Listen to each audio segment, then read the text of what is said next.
Dalam nama Bapa dan Putra dan Roh Kudus, amin.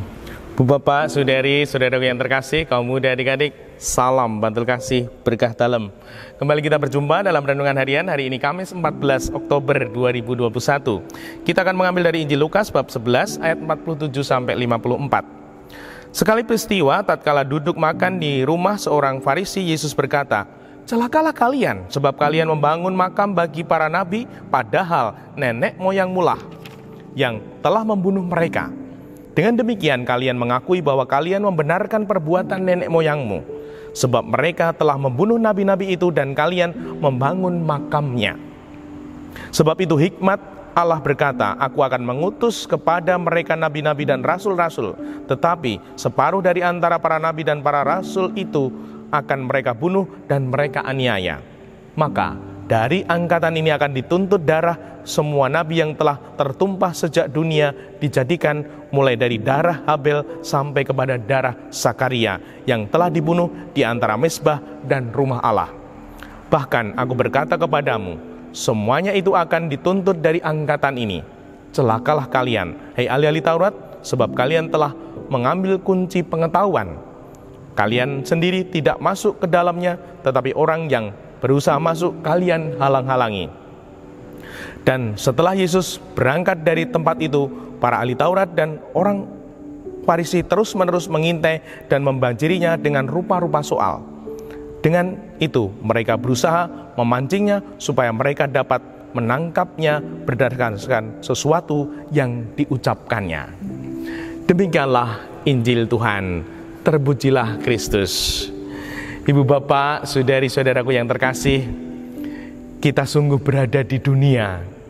Dunia itu unik, namun juga asik. Kadang-kala juga, lah kok demikian? Lah kok begini? Seperti apa yang terjadi di sini. Aku berkata kepadamu, semuanya itu akan dituntut dari angkatan ini. Celakalah kalian ahli Taurat, sebab kalian telah mengambil kunci pengetahuan. Kalian sendiri tidak masuk ke dalamnya, tetapi orang yang berusaha masuk kalian halang-halangi. Ini gimana? Ahli Taurat itu suka menghalang-halangi orang untuk melakukan kebaikan. Aduh. Dan setelah Yesus berangkat dari tempat itu, para ahli Taurat dan orang Farisi terus-menerus mengintai, membanjirinya dengan rupa-rupa soal. Bayangkan, ahli Taurat itu sungguh mengintai, membanjiri Yesus dengan rupa-rupa soal. Aneh kan yang terjadi? Namun ini sungguh-sungguh terjadi. Dengan itu mereka berusaha memancingnya supaya mereka dapat menangkapnya berdasarkan sesuatu yang diucapkannya. Ada kehendak tidak baik dalam diri ahli-ahli Taurat ini. Maka ketika kita masih berada di dunia ini, kita sungguh-sungguh berada di dunia yang unik, namun juga asik. Kita ditantang. Untuk apa? Untuk menjadi pribadi-pribadi yang cerdik. Pribadi-pribadi yang sungguh apik, yang tahu ini situasinya, membaca tanda-tandanya, sehingga kita tidak mengalami sesuatu karena ada orang yang punya kehendak kurang baik. Nah, maka kemarin di hari batik saya membuat semacam kalimat ya. Mari kita bekerja dengan orang-orang yang mari kita bekerja dengan kehendak baik, dan kita mengajak bekerja sama dengan orang-orang yang berkehendak baik agar buahnya juga baik. Nah, memang orang tidak mungkin semuanya akan bisa bersatu dengan kita. Maka mari kita sungguh-sungguh menemukan pribadi-pribadi yang punya kehendak baik, karena kita pun ingin berkarya dengan baik sehingga nanti buahnya baik.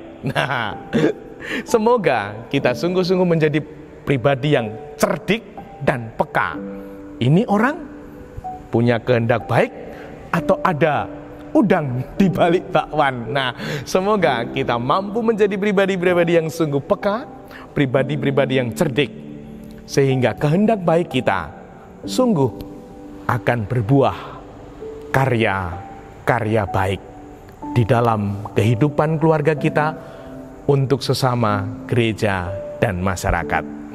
Dimuliakanlah Tuhan kini dan sepanjang masa. Salam bantul kasih, berkah dalam.